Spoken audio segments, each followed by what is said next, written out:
नमस्कार प्रिय मित्रों, मैं आप सभी का एस्ट्रो फ्रेंड विजय तिवारी। मित्र, मैं आज आपको बताऊंगा इस वीडियो के माध्यम से कर्क राशि वालों को अक्सर संतान प्राप्ति में क्यों प्रॉब्लम होती है और हर एक व्यक्ति के जीवन में विवाह के बाद संतान की हर एक स्त्री को या पुरुष हो, दोनों की इच्छा जागृत होती कि मुझे संतान रत्न की प्राप्ति कब होगी और कैसे होगी। आज के डेट में एक बहुत बड़ी विडंबना भी है कि संतान रत्न को प्राप्त करने में कई सारी ऐसे जीवन की समस्याएं उत्पन्न हो जाती हैं जिसके कारण संतान रत्न प्राप्त हो नहीं पाता है। अक्सर मैंने देखा है, जो अनुभव है अपना, कि कर्क राशि वालों के जीवन में इस प्रकार से दिक्कतें अक्सर होती हैं। आखिर क्यों? अगर आपके नाम अक्षर से आपकी अगर कर्क राशि बनती है तो अगर आपके डेट ऑफ बर्थ यानी जन्मांक चक्र में 4 नंबर में अगर चंद्रमा बैठा हो तो आपकी यानी जन्म की राशि कर्क राशि होगी। लग्न राशि की बात मैं नहीं करता, यहां पे बात कर रहा हूं कर्क राशि की, यानी जिसके राशिस्पति चंद्रमा होते हैं। और चंद्रमा मन और मस्तिष्क के कारक होते हैं।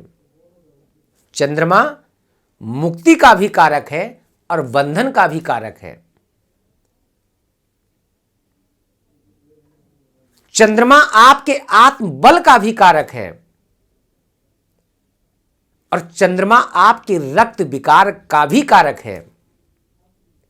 कई बार आपने देखा होगा कि ऐसे जातक के अंदर कुछ ऐसी गुप्त बीमारियां होती हैं जो आप डॉक्टर को दिखाने के बाद पता लगता है कि कई बार कभी कुछ आपके अंदर या आपकी मिसेज के अंदर ऐसी प्रॉब्लम्स होती है जिनके कारण प्रेगनेंसी कंसीव नहीं कर पाते हैं।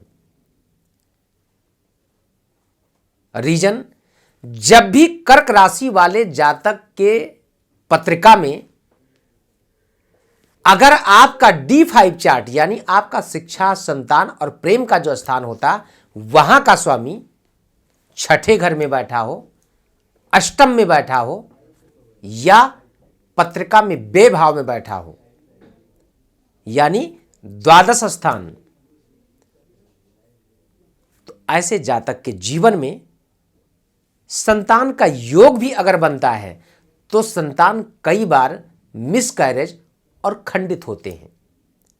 और अक्सर मैंने देखा है कि संतान का योग बनता ही नहीं, यानी प्रेगनेंसी कंसीव कर ही नहीं पाते हैं। कुछ ऐसे गुप्त रोग होते हैं जो लाइलाज होते हैं, मतलब डॉक्टरी ट्रीटमेंट लेने के बावजूद भी लास्ट में उसका रिजल्ट पॉजिटिव नहीं आता है। ऐसे जातक को मैं इस वीडियो के माध्यम से बताऊंगा कुछ विशेष उपाय, जिस उपाय के द्वारा आपको संतान रत्न की प्राप्ति में जो विलंबता हो रही, उस विलंबता को आप अतिशीघ्र प्राप्त कर सकते हैं।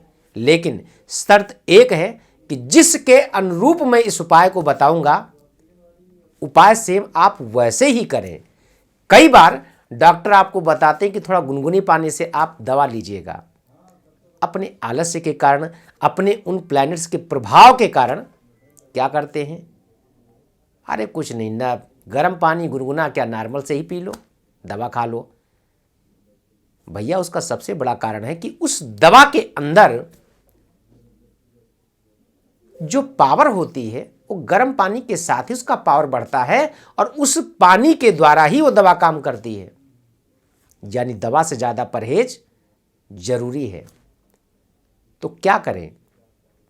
अगर है आपके जीवन में इस प्रकार से कोई भी समस्या संतान को लेकर के, तो आप इस उपाय को भी कर सकते हैं और इसके साथ में अपनी पत्रिका को एक बार अच्छी तरह से दिखाने का भी प्रयास करें कि संतान का योग आखिर बन क्यों नहीं पा रहा। संतान आपके बार बार मिसकैरेज या खंडित क्यों हो रहे हैं? उसके लिए जो स्क्रीन पे नंबर दिया जा रहा, इस नंबर के माध्यम से आप मुझसे संपर्क कर सकते हैं। शुक्ल पक्ष क्या करें? शुक्ल पक्ष की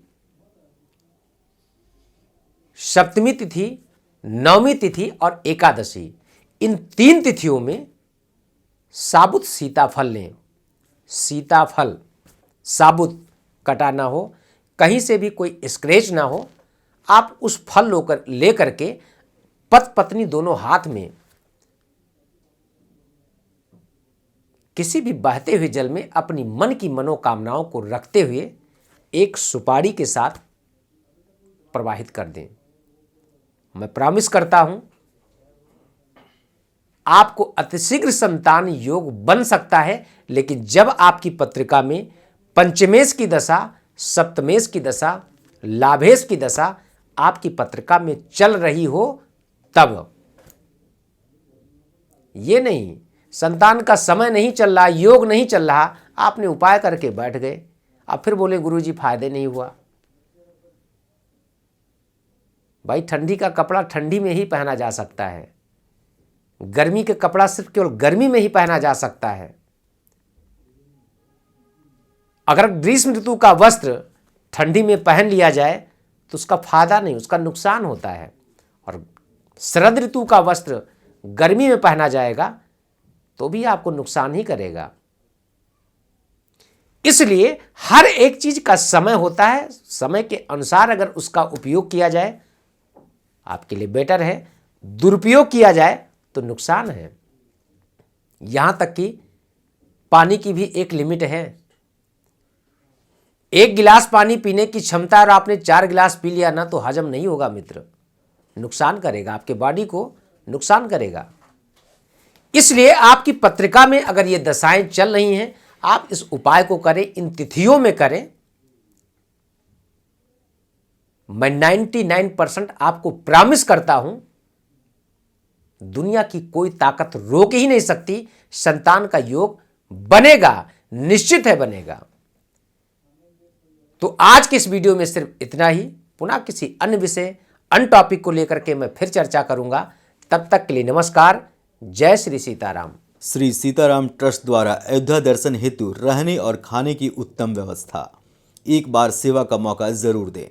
हमारा पता है श्री सीताराम सेवा ट्रस्ट, लव कुश नगर, रामघाट, अयोध्या जी, उत्तर प्रदेश।